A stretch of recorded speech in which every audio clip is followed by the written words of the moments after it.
Hi, Uplit followers. Today we have Jeffrey Blount here to talk about the new book that we have for his campaign, The Emancipation of Evan Walls. We're so excited to welcome Jeffrey. So thank you.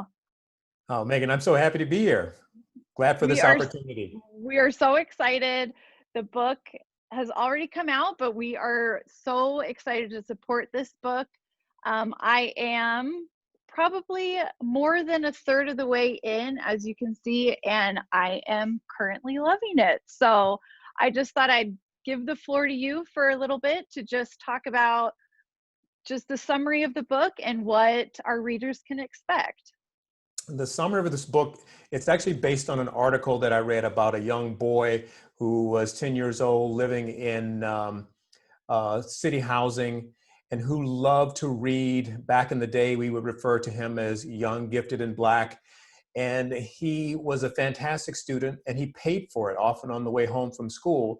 And he would get beat up because it was thought to be he was doing something outside of his culture or something that made him act white in terms of wanting to be educated. And doing more research about this issue of acting white, I found other kids like him. And so Evan is a composite of many children's stories. And Evan, like the little boy, is 10 years old in 1968. He stands up one night on a porch in front of his family and friends and declares that he wants to be somebody. He wants to get an education. And at the time of integration, he says, I'll do it even if I have to go to school with white kids. And that isn't taken too kindly on the porch. And he finds himself eventually having a very difficult journey between two very different cultures in his hometown.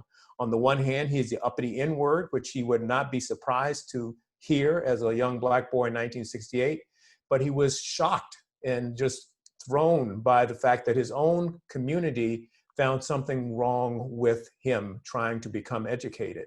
And so he would spend the rest of his time in his hometown and beyond trying to prove that he was Black enough to remain in his culture and a part of his community.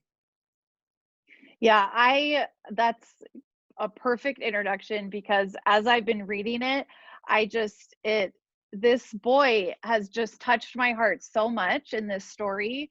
And, as a parent, I feel just wanting him to succeed. I'm rooting for him. I'm absolutely behind Evan and this whole story. So when you've talked about, this idea of acting white, how does this address the systemic racism that has kind of been the conversation right now? Well, it actually addresses it perfectly because this acting white phenomenon is a subset of the greater issue of systemic racism. I wouldn't have this story to write were it not for systemic racism.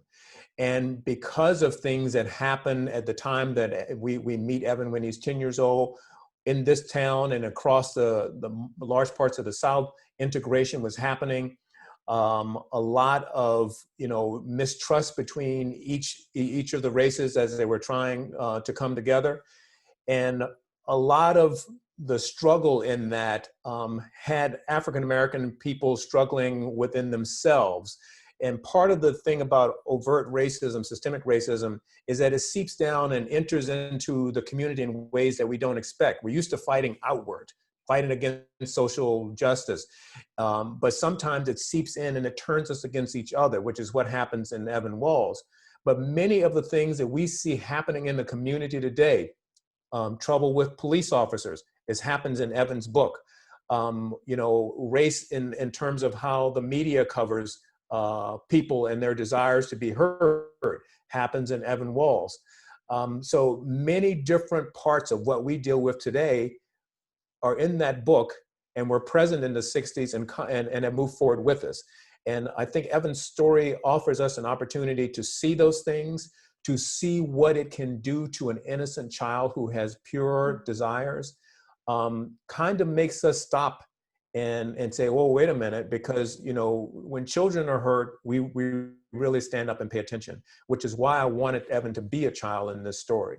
So the systemic racism is throughout the book, and how it manifests itself in Evan's life is a part of that. And I hope that by the time people are finished, they find the story meaningful enough that it draws them to both of those parallels.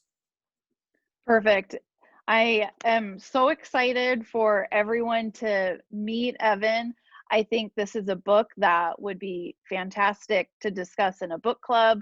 I think there's so many different conversations that can be had, and I agree. I think seeing it from a child's perspective really kind of shifts your focus now into adulthood of how these minds are molded and how they have this, beautiful innocence of the world. I can do anything, Right. and how as adults we kind of can poison that. And maybe not on purpose, but we can unfortunately kind of damper those hopes and dreams that these children have. Yeah. Um, And when we're anything talking else about, yeah. well, when we talk about systemic racism, you touched on a great point. That some of the people who are angry at him for doing that aren't even really sure why they're angry. They're afraid for him, and part of the reason they tell him not to go and do it is because they know that there's been danger in certain spaces when dealing with with their white neighbors. So their fear is palpable too.